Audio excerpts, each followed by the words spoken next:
Shabbat Shalom, everyone. Wow, what a crowd. What a day.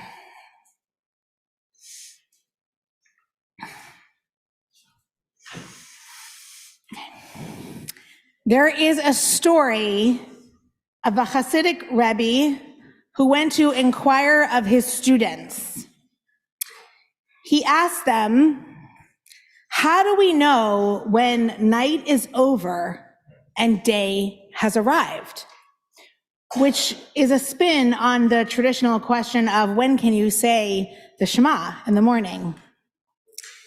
But that was not the question that he was asking. One student answered, well, is it when the cock crows and the birds begin to chirp? And the Rabbi said, no, it's not that. One student said, is it when I can see in the distance and I can make out the house of my neighbor? And the Rebbe said, no, not that. Another said, well, is it when I can see an animal that belongs to my neighbor and I can see and make out in the distance and I can bring that animal to my neighbor, fulfilling a mitzvah? And the Rebbe said, no, it is none of these things. He said, we know when night is gone and day comes when we can see the face of our neighbor and know they are our sibling. When you can see the person from the distance and make out who they are. This is a beloved story, a favorite of mine. I love it for the lessons that it teaches and the way that it takes our question about Jewish practice from the technical to the relational and marries religious obligation and obligation to the other.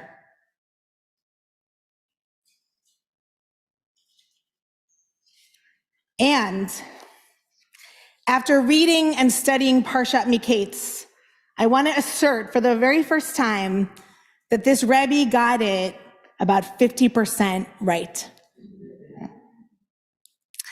The Rebbe's vision of seeing the other as a mark of a new day and a necessary step in building a day when the dawn burst through, as the prophet Isaiah says, is a beautiful first step in the process of transformation. And I want to invite us to hold this, to put a pin in this, as I like to say in meetings. And hopefully what I'm about to say will make what I'm saying now clear. In Parshat Miketz, we meet Joseph once again emerging from a pit, this time a prison cell, after being falsely accused of sexual assault by the master's wife when he was a servant in Egypt. Joseph's power for interpreting dreams and his ability to turn that dream interpretation into a plan that saves lives enables Joseph to be taken out of this second pit and elevated above nearly everyone in the kingdom.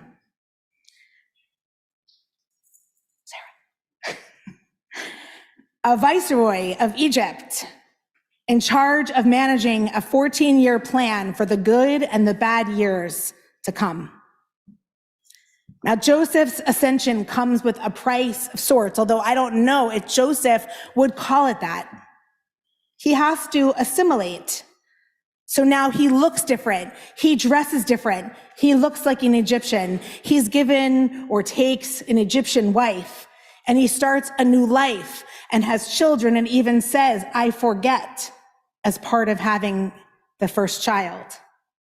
He is given an Egyptian name. He is no longer called Yosef. Now, all of this is background for when 10 of Joseph's brothers arrive in Egypt to procure their rations. In this dramatic and pivotal moment of meeting again, yet not meeting again, the Torah draws our attention to the concept of seeing and knowing. In Genesis 42:7, the Torah says, Vayar Yosef et Achav, Vayakirem. He saw and he recognized them.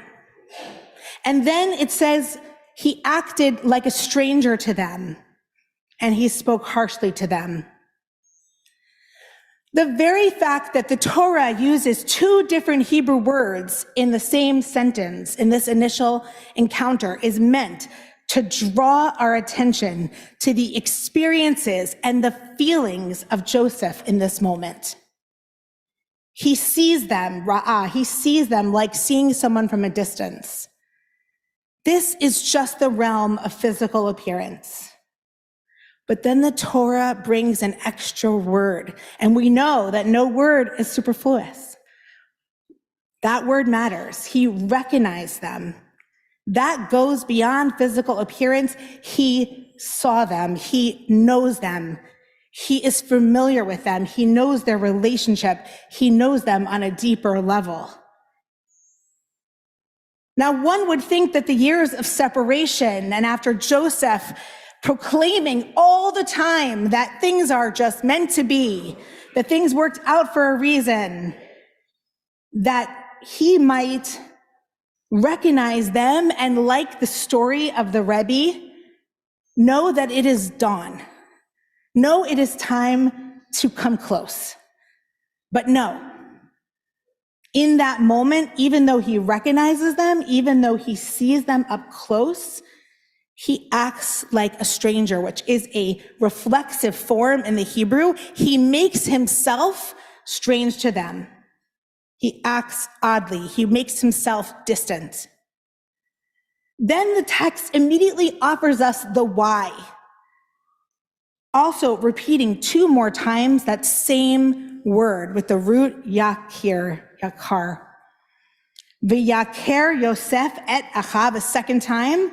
Behem lo hiki ruhu. Joseph saw and recognized his brothers, but they did not recognize him. Joseph saw, but he was not seen. And while the Torah can be short on emotions, I think it is not difficult to really hear the emotions between these verses and to read into the emotional pain that is underneath them. Here is Yosef. He had to know this day was coming. He had to know that at some point the rations would run out in Canaan and that his brothers would come. He sees them and he thinks, wow, this is my moment. He sees them, Vayakirem, he sees them holy. He is connected. He is waiting to be known. But they do not know him. And suddenly, Joseph's terrible behavior that begins in that moment makes a lot more sense. He is doubly hurt, not only of what happened in the past, but what happened in that moment of desperately wanting to be seen and not being recognized. He starts acting harshly to them. He accuses them of being spies. He demands that they bring back his brother Benjamin. He ties up and keeps another brother in custody. He then eventually, when Benjamin comes, plants this object, this cup, so look like they were stealing from him. And surely we can understand that some of his behavior is explained by the trauma of being left to be killed or die in a pit. But I think with all of these words that the Torah is using there, potentially the Torah is purposely drawing our attention to this point of seeing and being seen. And until Joseph is seen, he cannot find reconciliation. This is further reinforced by the continued Joseph saga and the beginning of next week's Torah portion. When Judah steps forward to beg of this viceroy's favor and forgiveness, Judah tells all. He tells the story of a brother that has died, the story of a bereft father, and he is begging for leniency from who he does not know is his brother. And when Joseph hears those words, the words that are about him and his suffering and his story and his pain, he is seen. Maybe not recognized yet, but he is seen. And when he can be seen, that is the moment when he is able to break down and weep so loudly that the entire kingdom can hear. This is a moment where healing can begin. So going back to that Hasidic story that I started with, I would offer the following emendation. The Rabbi finally answers, we can tell day and night when we truly see another and when we can be seen and recognized by another. When both are possible, there is a new day. When we can see and be seen, we move our world more towards healing and light. It is at this impossibly difficult time that I ask an impossibly difficult question. What are we to do with this beautiful Torah in the moment in which we find ourselves as a Jewish community, as members of a greater humanity, at a time of war? The very definition of war is that you don't see each other. We don't recognize the other. And while thankfully I have never been on a war front, we can know and understand from movies, pictures, books, and recordings that there is a fog of war. There is chaos, there are shells, there is mortar, and people can sometimes not literally see. There is no opportunity for this yakirim, this deep seeing and knowing, being seen and being known. The opposite, you are trained to see an enemy and to destroy that enemy.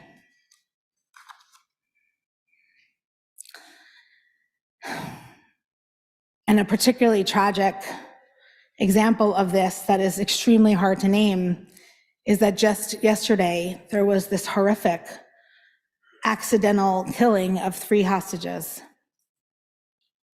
Hostages that, I wept for 2 hours after reading this. And Alana, I'm thinking of you and all of the others in Israel. These hostages that we have been praying for and dreaming of night after night, who are able to manage to escape or something. We don't know all the details yet, but somehow they were in a position to be mistaken for the enemy. And let me be completely clear, they should have never been there in the first place. And that is not the fault of the people who are in war. But at the same time, this terrible tragedy speaks to just that chaos and that darkness that comes when we cannot see the difference between friends, and I quote, enemies, and I quote, the very opposite of what the Rabbi taught. And I believe, just on the side, and this is not to do with my drash, but we have to do everything we can to get these hostages home. And we have to do everything we can so that they are lifted out of these conditions and their lives are not in only danger from their captors, but also from the war itself. So again, what do we do with this beautiful Torah in the middle of a war? And I want to say that as hard and as maybe near impossible in the middle of this war, where seeing is not possible just because of the nature of any war, I want us to remember that the Joseph story starts with dreams. Dreams for the future, dreams that can be interpreted to create a better future for everyone. And as challenging, as deeply challenging as is this moment of darkness and despair, I want to invite us to dream for the days after. To dream of a better path in which everyone can live in freedom and in peace. And I think in this moment of dreaming, it is vital that we lift up this teaching from Miketz, that to get past trauma, to get past hurt, to get past pain, it's not enough to see, but we must be seen. And this is the work. This is the painstaking and long work.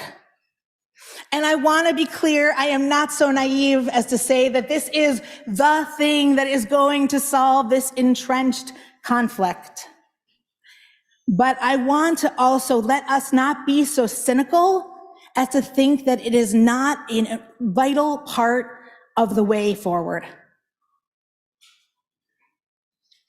So as I began with a story, I will end with one. Not one from the Chassids, perhaps an unexpected source. A Haredi rabbi who, out of religious obligation, lives in the settlements, and one of his partners for peace.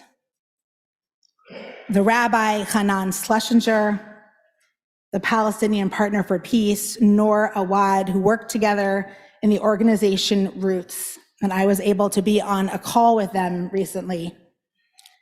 Roots envisions, and I'm quoting, a social and political reality that is founded on dignity, trust, and mutual respect and recognition for the people's historic relationship with the land. The work of Roots is different than almost every other peace group because it is about recognizing each other's pain and recognizing each other's claims. It is about coming forward and seeing, but it is also about being seen. And at this recent meeting that I attended, Noor, who I think is in his 30s, or maybe early 40s, he talked about the fact that he had never, as a Palestinian, been supportive of any of the political peace processes. I don't know how actively against it he was, but he wasn't rallying behind them. He didn't really believe in peace. But one day he came to a meeting of Roots, and he began speaking to Israelis and fellow Palestinians, and this was the first time that he felt seen and that he saw. He says in a quote, "People have to feel secure enough in their identity that they can hear the other side and recognize the other side's identity. One thing is to meet someone on the other side that sees you. And I had this happen when I met Rabbi Hanan Schlesinger for the first time. Hearing him talk about my identity and my people with such recognition, while at the same time talking about his people and his identity, that recognition and empathy are what allowed me to put myself in the process of understanding the other's narrative, the other's truth, and the other's legitimacy. And now he is a leader in Roots, a leader of this kind of cross-cultural seeing and being seen." He also says, when you feel your identity is strong enough and when you feel your identity is seen, you do not need to deny the others. But only when it is seen can you not deny the others. So hearkening back to our story of the Rabbi and our story of Joseph, let us be able to tell day from night not only when we can see another, not only when we can recognize them, but when we can be seen and when we can be recognized. And may we go forward to dream up a world of peace. Amen.